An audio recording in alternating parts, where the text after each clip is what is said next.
Hi, this is Brian Allgeier from Insomniac Games. I'm the creative director on Ratchet & Clank Into the Nexus.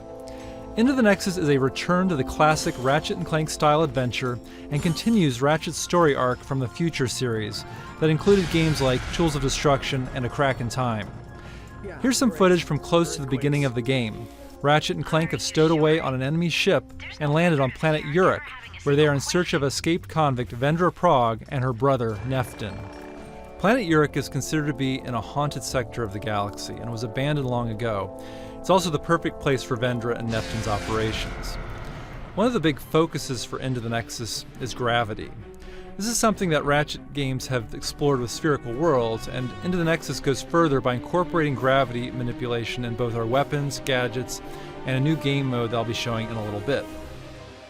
Here Ratchet is using a gadget called the Grav Tether that allows him to create these gravity beams between targets.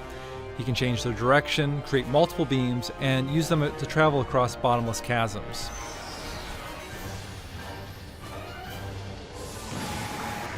Like the earlier Ratchet and Clank games, this level has a hub area with branching paths.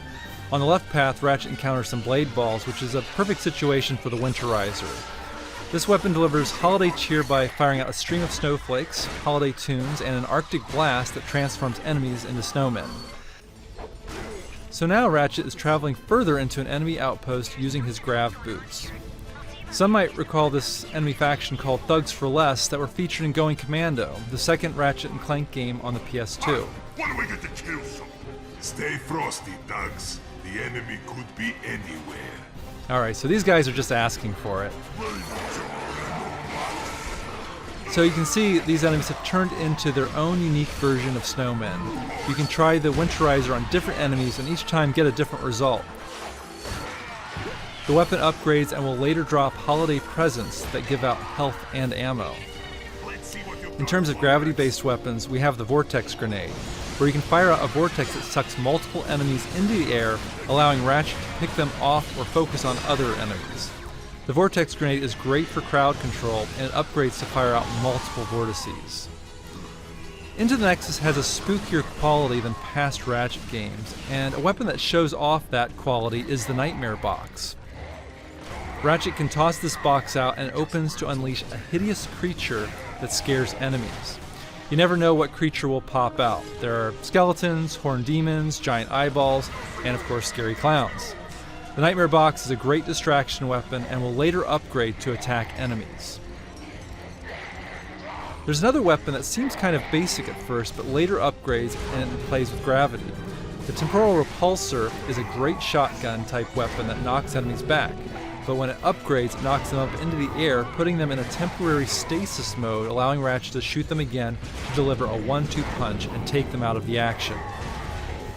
As Ratchet takes out more thugs, Vendra becomes wise to him, getting closer to her, and starts a one-on-one dialogue. This kind of villain-hero relationship has been very important in past games like Tools of Destruction and A Crack in Time, where we've had villains who had a connection to Ratchet or his past. In Nexus, Vendra is searching for her own kind, and this of course is in line with what Ratchet has been pursuing in past games where he's been trying to find his race, the Lombaxes. Vendra compares her quest with Ratchet's and believes the two of them are very much alike. In terms of the haunted spooky theme, the phrase we came up with during the early stages of production were exploring the darkness of space, where you are in these dark areas of the level and don't quite know where you're going. In this section, we have these ghostly anomalies that have given the sector its haunted label. Ratchet and Clank later learn that these ghosts are creatures called Nethers who have escaped from another dimension. Clank gets an upgrade where he can travel into Nexus points that take him into the Nether dimension where he has full control of gravity. Clank can fall up, down, left and right, and manipulate gravity to move objects around and solve little action puzzles. Clank's goal is to lead another creature back to the Nexus point and bring him into the normal dimension where it becomes unstable and destroys a barrier that blocks Ratchet's path. So there's a slice of Ratchet and Clank Into the Nexus. We're very excited about creating this classic Ratchet and Clank story-driven adventure. It'll be available for disc and download this holiday season. PlayStation